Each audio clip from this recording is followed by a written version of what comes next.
Be me, Tobias 23, sitting on a bare mattress on the floor, eating cold pepperoni pizza out of the cardboard box, staring up at the ceiling fan. It has a weird wobble to it. Makes a ticking sound every 3 seconds. Tick, tick, tick. My girlfriend of 3 years just moved out. She took the good bath towels. She took the nice toaster. Left me with the cheap scratchy towels and a deep sense of profound quiet. I work at a local sign making shop. It pays barely above minimum wage. I spend 8 hours a day formatting text for real estate banners. My life is entirely gray. My buddy Adrian kicks the door open. He doesn't knock anymore. He steps over a pile of dirty hoodies on the floor, kicks a crumpled grocery bag out of the way, sits down on the milk crate I use as a nightstand. He looks at me eating cold pizza in the dark. Man, you look like roadkill. Thanks, Adrian. I am serious, Tobias. You cannot just lay here and rot. I'm not rotting. I am simply resting. You are growing moss, brother. He pulls his phone out of his pocket, taps the screen a few times, throws it onto my chest. Unlock it. Why? Just do it. I unlock my phone. He has downloaded Tinder. Adrian, no. Adrian, yes. It is a numbers game. Tobias, you just got to get back out there. I don't want to get back out there. Atreus, I don't want to get back out there. The out there is terrible. Shut up and swipe. He literally sits there watching me make a profile. We use a picture of me at a wedding from 2 years ago, and a picture of me eating a taco. My bio is just, I like tacos, and sleeping. Adrian sighs loudly. It is garbage, but it will have to do. He leaves. I am alone again with the ticking ceiling fan. I start swiping. Left, left, left. Everyone looks the same. Everyone likes hiking in the office. Then I see a profile that stops me. Her name is Sabrina. She has exactly 2 pictures. The first one is kind of blurry. She is wearing a giant yellow raincoat. She is holding a large wet fish with her bare hands. She is not smiling. She is staring at the camera like it owes her money. The second picture isn't even a person. It is a really intricate painting of a forest, but the trees look slightly wrong, like they are leaning too far forward. Her bio is 1 line. I like making things and being outside. It is weird. It is a little unsettling, but I am incredibly bored. I swipe right. It is an instant match. My screen flashes. I sit up on the mattress. I send a message. Hey Sabrina, nice fish. I put the phone down. I go to the kitchen to get a glass of tap water. I hear a notification chime. I walk back. It is not a short reply. It is a massive wall of text. I have to scroll down to read it all. She tells me the exact species of the fish. She tells me the exact river she caught it in. She tells me how she let it go because its eyes looked ancient. She then transitions, without a paragraph, break into talking about a mushroom. She found it in her backyard that morning. She describes the gills on the underside of the mushroom in alarming detail. It looks like the pages of a very old book left out in the rain. I blink at my screen. I don't know how to respond to that. I type, "Wow, that is crazy." She replies instantly. "What is your favorite cloud?" I stare at the message. Who asks that? I try to remember any cloud names from 3rd grade science. Cumulonimbus, I guess, because they are big. I send it. 3 minutes pass, no reply. I think I messed up the cloud question. Then my phone buzzes. She sent a file. It is a PDF document. I open it. It is 3 pages long. It is a highly detailed breakdown of cloud formations. She made this for a Tinder chat. She included hand-drawn diagrams of pressure systems. Red flags are gently waving in the breeze of my bedroom, but she is definitely not boring. And honestly, I am so lonely, my chest hurts. We keep texting for a few days. She tells me about a dream she had where a crow stole her keys. She is fully convinced it was a real prophecy. I tell her about my boring sign shop job. She asks if I ever think about the history of the fonts I use. I tell her no. She seems disappointed. Thursday rolls around. I ask if she wants to get coffee downtown, a nice, safe, public, low-commitment coffee shop. She says yes. We pick Saturday at 2 p.m. Saturday comes. I am stuck at the sign shop trying to fix a jammed vinyl cutter. My hands are covered in sticky residue. I am sweating. I look at the clock on the wall. It is 1:45. I am going to be late. I grab my car keys off the counter. I text her while running to my car. Hey, so sorry. Got stuck at work. Be there in 15. I drive way too fast down the avenue. I find parking 3 blocks away. I run the whole way to the coffee shop. I pull open the heavy glass door. The bell chimes. The place smells like roasted beans and expensive pastries. I scan the room. I spot her immediately. She is sitting in a booth by the window. She is much smaller than I expected. She is wearing a baggy, oversized green sweater. She has these huge, intense brown eyes. She is wearing thick-rimmed dark glasses. Next to her on the seat is a heavy canvas bag. It has a real, actual pine cone tied to the zipper with a piece of twine. On the table in front of her is a small beat-up sketchbook. The cover is held together with black tape. I walk over. I am out of breath. I am wiping my hands on my jeans. Sabrina? Hey, I am so sorry about that. The machine broke and I had to fix it. She looks up at me. She does not smile. Her face is completely still. She just stares at me for a full 3 seconds. It feels like an hour. It is okay. I knew you would be late. She says it totally flat, not angry, just like she read it in the weather report. Okay, cool. Did you get a drink yet? No. I was waiting for you. I do not like ordering first. She stands up. She barely reaches my shoulder. We walk to the counter together. The barista is a guy with a septum-piercing and tired eyes. His name tag says Nicolas. I order a large black coffee. Simple. Easy. I step aside. Sabrina steps up. She looks up at the chalkboard menu for a long time. Where do your beans come from? Nicholas blinks. Oh, mostly South America, I think. Which country? Colombia mostly. What is the elevation of the farm? Nicholas looks at me. He looks like he wants to dissolve into the floor. I have no idea, miss. Do you compost your grounds here? We just throw them in the dumpster out back. Sabrina frowns. It is a deep, disappointed frown. I will take a pour over. Black. We pay. We go back to the booth. I sit across from her. I put my phone face down on the table. The first 10 minutes are okay. Mostly me talking to fill the silence. I ask about her painting from the profile. Her whole posture changes. She sits up straighter. She reaches for the beat-up sketchbook. She opens it and pushes it across the table toward me. I look down. She is genuinely incredibly talented, but the drawings are wild. The first page is a highly detailed pencil sketch of a forest, but every tree trunk has a closed eye carved into the bark. I turn the page. It is a drawing of a rushing river, but the water is made of long, flowing strands of hair. I turn the page again. It is a massive mountain range, but if you look closely, the peaks form the knuckles of a giant sleeping man. Wow, these are really intense. You are really good. She nods once. She reaches out and pulls the book back. She closes it carefully. She folds her hands on top of it. She looks directly into my eyes. Okay, I have a question for you. It is important. I take a sip of my coffee. Shoot. If you were a tree, what kind of tree would you be? I laugh out loud. I actually snort a little bit. I wait for her to laugh with me. She does not laugh. Her face is dead serious. Her eyes are locked onto mine. She is waiting for a real answer. I don't know. My mind goes completely blank. Like, a maple because of a syrup. I hear myself say it and I want to die. Her face falls. Just a tiny bit. The corner of her mouth twitches down. A maple. Okay. She opens the back of her sketchbook. She pulls a pen out of her canvas bag. I watch her write the words maple syrup on the back page. She caps the pen. I would be a willow tree. She leans forward. She starts talking. She talks for 15 straight minutes. She does not take a breath. She talks about root systems. She talks about flexibility in high winds. She talks about how their branches sweep the ground. She says they hold space for grief. I have no idea what that means. I am just nodding my head. I am smiling until my cheeks hurt. I look around the coffee shop. I try to catch Nicholas the barista's eye. I want a second coffee. I want a lot of things. Mostly, I want to be back on my floor mattress. Then she leans even closer. Her voice drops to a loud whisper.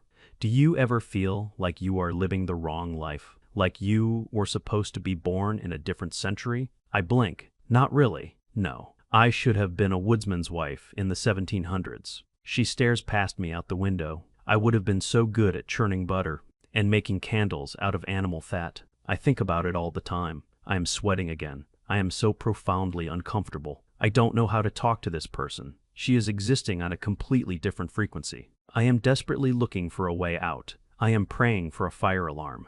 Then my phone buzzes against the wood table. It is loud. We both look at it. The screen lights up. It is a text from Adrian. It shows on the lock screen.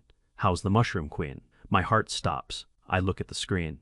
I look at her. She is looking at the screen. I don't know if she read it, but I panic. It is a deep, cowardly panic. I grab my phone. I put on my absolute best fake shocked face. I widen my eyes. I gasp quietly. Oh, crap. I am so sorry. I stand up fast. My knee hits the table. My coffee sloshes over the rim of the mug onto the wood. That is my boss. I grab my jacket off the chair. There is a huge problem with a client file. The banners are all wrong. I have to go back right now. I am really sorry. This was fun. I will text you. She just sits there. She doesn't blink. She looks at the spilled coffee. She looks up at me. She doesn't say a single word. I don't wait for her to speak. I just turn and walk incredibly fast to the door. I push the glass door open. The bell chimes again. I am practically jogging down the sidewalk. I feel her eyes burning into the back of my neck through the window. I do not turn around. I get to my car. I fumble with my keys. I drop them on the pavement. I pick them up and get inside. I slam the door. My heart is hammering in my chest. I am breathing heavy. I pull out my phone. I open Tinder. I unmatch her. I go to my contacts. I block her number. I tell myself it is a mercy. I tell myself she was too weird anyway. I tell myself I am doing both of us a huge favor. I sit in the car for 5 minutes, feeling terrible. Then I drive home. I tell Adrian it was a disaster. He laughs. I feel guilty for exactly 1 day. Then I forget about her completely. I move on with my life. I bury the memory in the backyard of my brain. 5 years pass. 5 whole years. I am 28 now. My life is slightly better, but mostly the same. I have a different apartment now. It is still messy, but the furniture matches. I have a small couch I bought myself. I have a kitchen counter covered in old mail and plastic Tupperware containers I keep forgetting to wash. I have a real job now. I am a senior graphic designer at a mid-sized firm called Ether Dynamics. We make educational software interfaces and digital textbooks. It is not glamorous. It is not going to change the world. But it pays my rent, and I have health insurance. My boss is a guy named Raymond. Raymond is 50 years old and wears lots of beige cardigans. He is a nice guy. He leaves me alone mostly. I sit in a cubicle next to a woman named Elowen. Elowen has a bunch of tiny plastic plants on her desk. She is always worried about everything. Lately, Elowen has been more worried than usual. Because things at Ether Dynamics have been bad, we lost 3 huge school district contracts in a row. The budget is bleeding out. The coffee in the break room changed from the good brand to the generic tin. That is always the first sign of death in an office. There are rumors buzzing around the water cooler. Rumors about layoffs. Rumors about a buyout. People are updating their resumes. People are stealing printer paper to take home just in case. I am trying to keep my head down and just draw neat little diagrams of the water cycle. Then Tuesday happens. Last Tuesday. I wake up. I shower. I squeeze the absolute last drop of toothpaste out of the tube. I put on a blue button-down shirt. I drive to work. I sit down at my desk. I open my email. There is a company-wide message from HR. Subject line: mandatory all-hands meeting. Time: 10 a.m. Location: main conference room. No other details. Just major company announcement. My stomach does a slow, miserable backflip. Elowen peeks her head over the cubicle wall. She looks pale. Did you get it too? Yeah, I got it. Tobias, they're gonna fire us. They're gonna fire all of us and shut the doors. Elowen, just breathe, we don't know that. I brought a box, Tobias. I have a cardboard box under my desk for my plastic succulents. We walk together down the long carpeted hallway to the conference room. People are shuffling in. Nobody is talking loud. It sounds like a funeral parlor. The room is packed. There are not enough chairs. I stand in the back near the wall. The big wigs are all standing at the front of the room near the projector screen. Raymond is there looking sweaty. The head of finance is there looking at the floor, and standing slightly apart from them is a woman I do not recognize. She is small. She is wearing a perfectly tailored dark gray pantsuit. Her dark hair is pulled back into a severe sleek ponytail. Not a single hair is out of place. She is wearing thick-rimmed dark glasses. She is holding a heavy, leather-bound notebook against her chest. She is not holding an iPad or a laptop like everyone else. Raymond steps up to the front. He clears his throat. He taps the microphone on the podium. Okay, everyone, if we could settle down, please. The room goes dead silent. I have some significant news to share with all of you today. As you know, the past few quarters have been challenging. We have been looking for a way forward. I am pleased to announce that we have secured a new majority investor. A low murmur goes through the crowd. people looking at each other, half relief, half terror, as part of this restructuring. Raymond swallows hard. I will be stepping down from my role, and I would like to introduce you to our new Chief Executive Officer. She will be taking over all operations effective immediately. He gestures to the woman in the gray suit. Please welcome, Sabrina. She steps forward. She does not wave. She does not smile. She stands at the center of the room. She looks out at the sea of terrified employees. She sweeps her gaze from the left side of the room to the right, slowly, deliberately, and then her eyes hit the back wall. Her eyes land on me. It is a physical impact. I feel it in my ribs. Her gaze stops moving. Her head tilts, just a fraction of an inch to the right, like a bird looking at a bug on the pavement. Her expression does not change at all. There is no gasp. There is no widened eyes. But I know, in that tiny microscopic tilt of her head, I know that she knows. The blood drains out of my face so fast I feel dizzy. My heart stops beating. And then it starts hammering against my sternum like it wants to escape my body. It is her. It is the mushroom girl. It is the willow tree butter churning girl. The woman I abandoned in a coffee shop with a fake emergency 5 years ago. The woman I blocked without a second thought. She is the new CEO of my company. She holds my life in her hands. She looks away from me. She looks back at the crowd. She speaks. Her voice is calm. It is measured. It has zero warmth in it. It sounds exactly like it did in the coffee shop. Thank you, Raymond. I know change is difficult, but this company has a lot of dead weight holding it down. We have forgotten how to grow. We are going to figure out what actually survives here. And we are going to cut away the branches that are rotting. There will be hard choices, but the roots will be stronger for it. People are shifting nervously. Nobody likes hearing about cutting branches. I don't hear anything else, she says. I am sweating through my blue shirt. I am staring at the floor. I am trying to figure out if I can sneak out the side door and just drive to Mexico. The meeting wraps up. Raymond says some closing words. People start shuffling out of the room. There is a loud buzzing of anxious whispers. Eloan grabs my arm.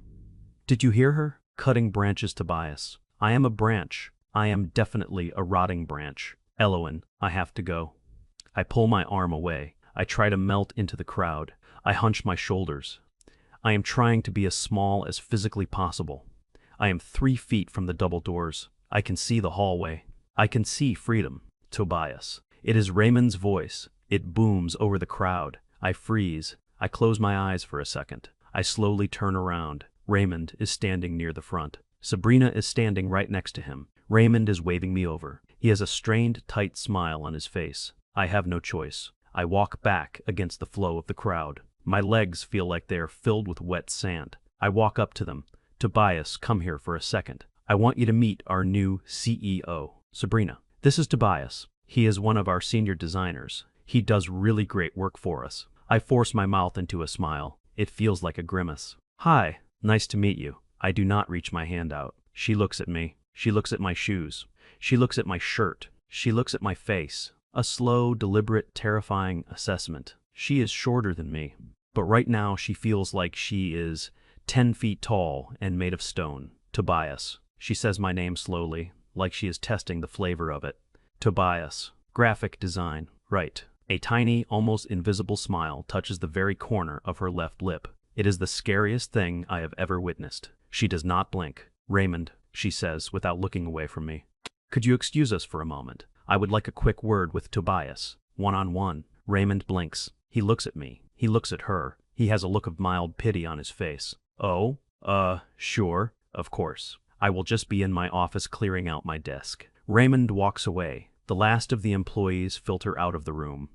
Someone pulls the heavy double doors shut. They click. The sound echoes in the large room. It is just me and Sabrina. The room is completely empty. The silence is heavy and suffocating. I can hear the air conditioner humming in the ceiling. She does not say anything at first. She walks slowly over to the massive mahogany conference table. She runs her index finger along the polished wood edge. She takes her time.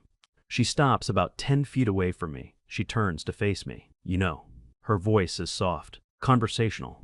I have been thinking a lot about trees lately. My stomach drops into the basement. Specifically, maple trees. I want to throw up. I actually feel bile in the back of my throat. I did some reading. Did you know that to get the sap to make the syrup, you have to tap the tree? You have to drill a metal spike right into the heartwood. It is a wound. You are hurting the tree. But if you do it right, the tree keeps living. It just stands there, and it gives you exactly what you want. Year after year after year. She looks up from the table. She locks eyes with me. I always wondered what kind of tree I would be. I still think willow is the right answer, but I have learned something very valuable since our— She pauses. She tilts her head again. Coffee. I have learned that I am really, really good at finding the weak spots, at finding exactly where to put the tap. I cannot speak. My mouth is made of cotton. My jaw is clamped shut. I just stand there holding my own hands together so they don't shake. She takes a few steps closer to me. She is close enough now that I can smell her perfume. It is not floral. It is sharp and woodsy. It smells exactly like crushed pine needles and wet cedar. Do not worry, Tobias. She drops her voice to a whisper. I do not hold grudges. Grudges are heavy. I am a professional. I believe in letting people succeed or fail entirely on their own merits. She reaches into the inside pocket of her tailored blazer. She pulls out a piece of paper. It is folded neatly in thirds. She holds it out toward me. She waits. I reach out with a trembling hand. I take the paper. I unfold it. It is a printed email. It is an email chain between me and Raymond from 3 months ago. It was late at night. I was frustrated. The email is me complaining bitterly about a massive client project. I specifically called the client's ideas absolute garbage and incoherent nonsense. I said the client had the creative vision of a blind mole rat. It was a private vent session with my boss. Sabrina is watching my eyes read the words. This was a fascinating read, Tobias. Her smile gets just a tiny fraction wider. It shows a real lack of big picture thinking. It shows a very negative attitude toward our partners. We will discuss it in my office tomorrow morning, 8 a.m. sharp. Do not be late. She turns around. She walks toward the door. Her heels click sharply on the hardwood border of the room. Just as she pushes the door open, she stops. She looks back over her shoulder. Oh, and Tobias. My favorite cloud is still a cumulonimbus. They mean a massive storm is about to hit. See you tomorrow. She walks out. The door swings shut. I am alone in the room. I am holding the piece of paper. I look out the giant window at the city skyline. There is a smudge on the glass. I trace it with my finger. I have never been more screwed in my entire life. I go back to my desk. Aloan is packing her plastic plants into her cardboard box. Are you fired? She asks without looking up. No. I sit down heavily in my chair. Worse. Oh, what is worse than fired? I have a meeting at 8 a.m. tomorrow. Elowen stops packing. She looks at me with genuine horror. Oh God, Tobias. They are gonna make you fire people. No, Elowen. I put my head down on my desk. My forehead rests on my keyboard. A string of J's types out on my screen. She is just going to torture me for sport. I go home that night. My apartment feels too quiet. I open the fridge. There is half a jar of pickles and some wilted spinach. I shut the fridge. I sit on the couch and stare at the blank TV. I try to call Adrian. It goes to voicemail. The beep sounds incredibly loud in the empty room. I hang up. I don't sleep at all. I toss and turn. I keep dreaming about giant trees with eyes laughing at me. Wednesday morning. I get to the office at 7:45. I am wearing my best suit. It is the suit I wore to my cousin's funeral 3 years ago. It smells faintly of mothballs. I take the elevator up to the executive floor. The doors open.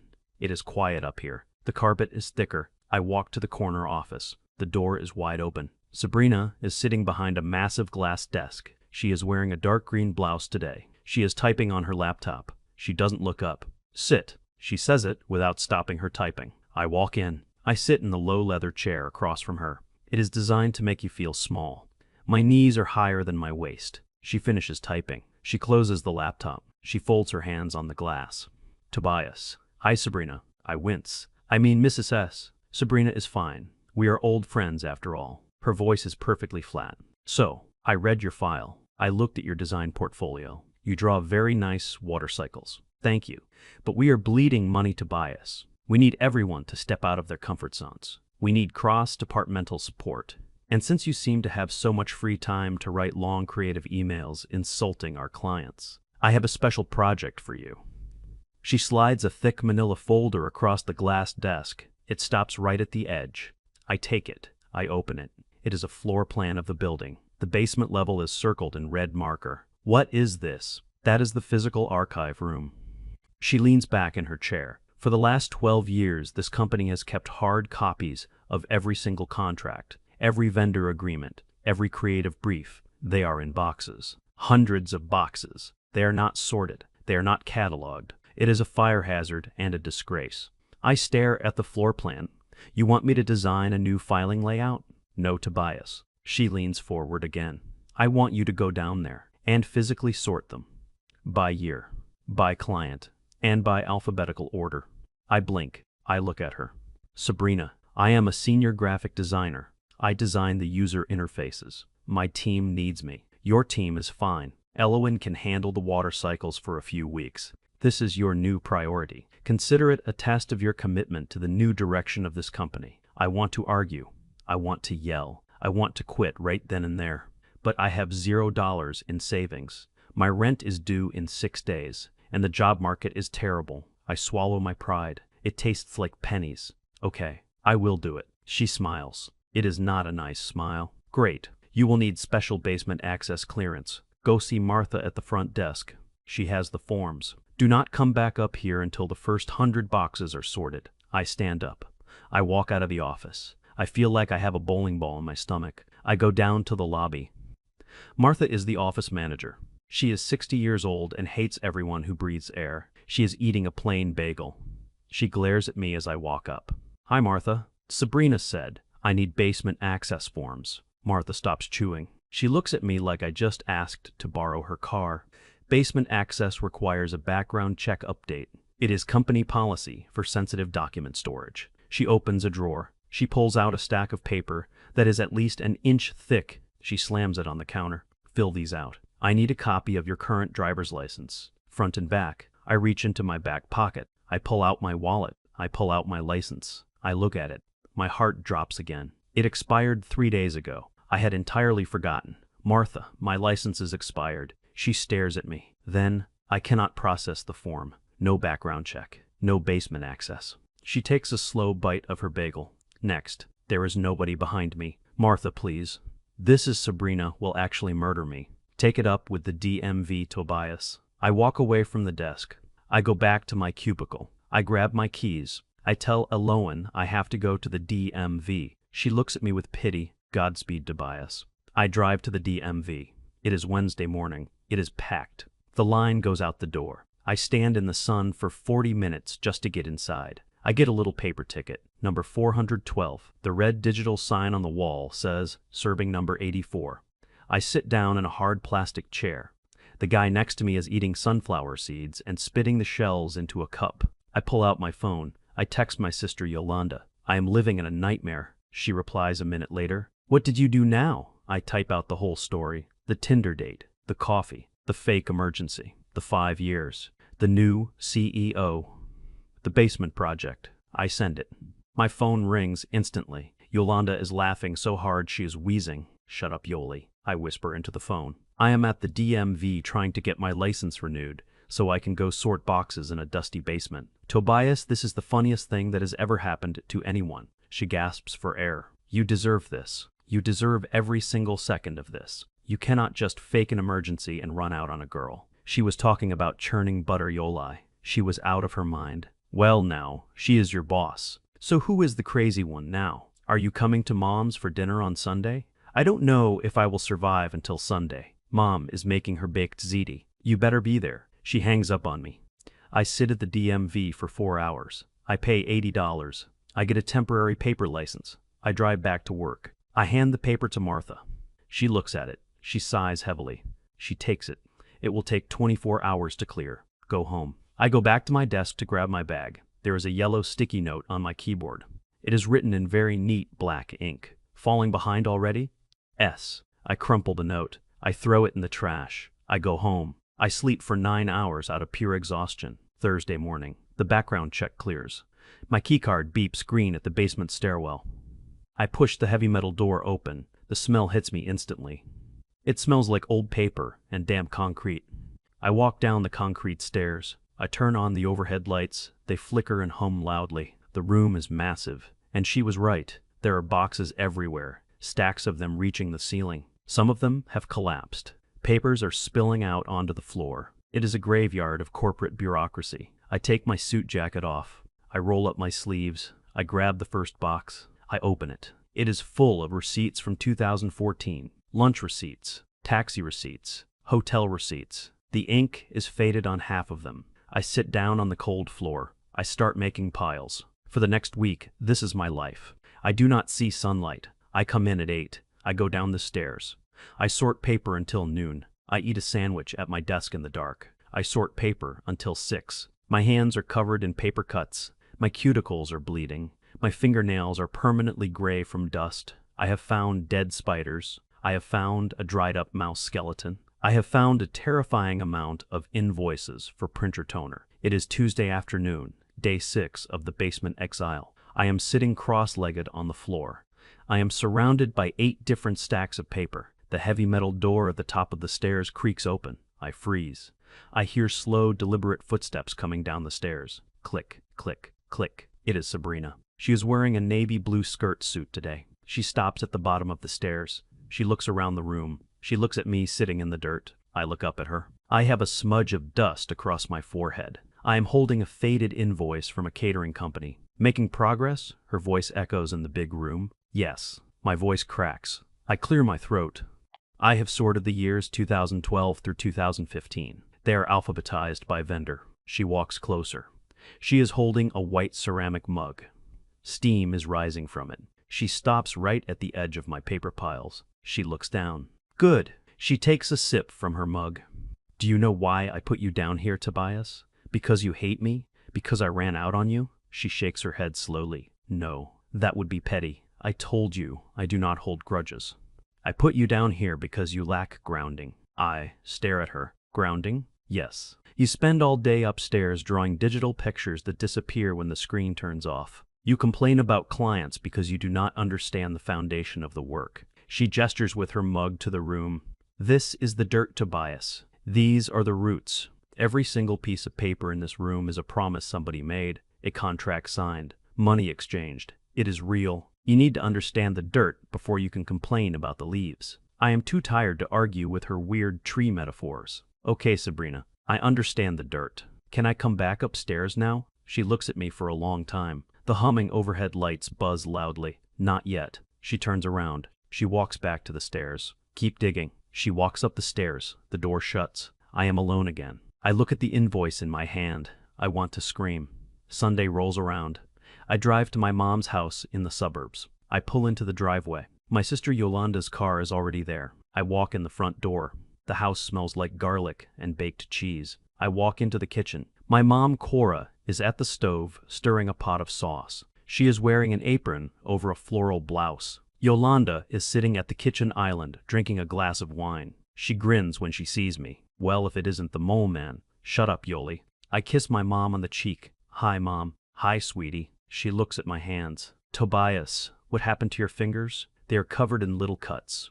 It is from the boxes, Mom. I sit down next to Yolanda. Yolanda told me all about your new boss. Mom stirs the sauce aggressively. I think it is a wonderful story. I stare at her. Mom, she is keeping me in a windowless basement. She is actively torturing me. Well, you were very rude to her, Tobias. My mom only uses Tobias when I am losing an argument. You do not just walk out on a date. It is bad manners. Maybe she just wants to spend time with you. She does not want to spend time with me. She wants to watch me suffer. She talks about tapping my heartwood mom. She is insane. Yolanda takes a sip of wine. She sounds like a girl boss. I respect her. We sit down at the dining room table. Mom brings out the baked ziti in a heavy glass casserole dish. It is bubbling. We eat. It is amazing. For 20 minutes, I forget about the boxes. Then my phone buzzes in my pocket. I pull it out. It is a calendar alert. New event added. Meeting with CEO and Kinsley Partners. Monday, 9 a.m. Location, Kinsley office, downtown. Notes, Tobias will drive. I drop my fork. It clatters loudly on the plate. What is it? Yolanda asks. She is making me drive her to a vendor meeting tomorrow. I look at my mom. My car is a disaster. It smells like old French fries. The passenger side window doesn't roll down. Mom shakes her head. You better go clean it right now. First impressions are important. Mom, this is a negative 5th impression. I leave dinner early. I go to a gas station vacuum island. I spend 2 hours sucking crushed up chips and dried mud out of the floor mats. I throw away 4 empty plastic water bottles. I throw away a crumpled receipt from a drive-thru. I wipe down the dashboard with a wet paper towel. It is the cleanest the car has been in years. Monday morning. 8:45. I pull my car up to the front entrance of the office building. I leave it running. Sabrina walks out of the glass doors. She is wearing a sharp black trench coat. She is carrying her canvas bag. The pinecone keychain is bouncing against her leg. She walks up to the passenger side door. She pulls the handle. It is locked. I fumble to unlock it. She gets in. She sits down. She closes the door. She looks around the interior. She sniffs the air. It smells like cheap pine air freshener and anxiety. She says calmly, "Good morning to you too." I pull out into traffic. The drive downtown takes 40 minutes. The silence is brutal. I turn the radio on very low. It is a classic rock station. A muffled guitar solo plays. "Turn that off," she says without looking at me. I turn it off. "So, Kinsley Partners. What are we meeting them for?" She looks out the window. They handle our cloud hosting infrastructure. Their contract is up for renewal. They want a 40% increase in fees. We cannot afford it, so I am going to tell them no. And what if they drop us? Then we find a new host, or the company dies. She says it so casually, like she is talking about the weather. I look at her. She looks tired. For the first time, she looks genuinely exhausted. There are faint dark circles under her eyes. Her posture is perfectly straight, but her shoulders look stiff. "Is it that bad?" I ask softly. "The company finances?" She does not answer immediately. We stop at a red light. I look at the side of her face. "Tobias," she says quietly. "The trunk of this tree is completely hollowed out. Termites have been eating it for years. Raymond was a nice man, but he let everyone build nests in the rot. I am trying to inject poison to kill the bugs without killing the tree. It is very hard work." The light turns green. I drive. I actually feel a pang of sympathy for her. She isn't just a monster trying to ruin my life. She is carrying a dying company on her back. We get to the Kinsley building.